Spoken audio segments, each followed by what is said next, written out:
والفجر وليال عشر والشفع والوتر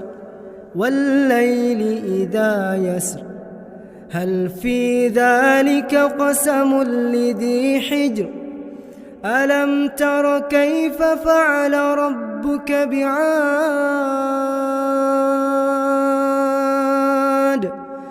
إرم ذات العماد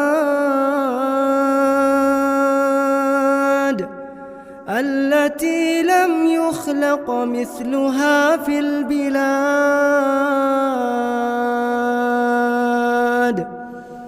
وثمود الذين جابوا الصخر بالواد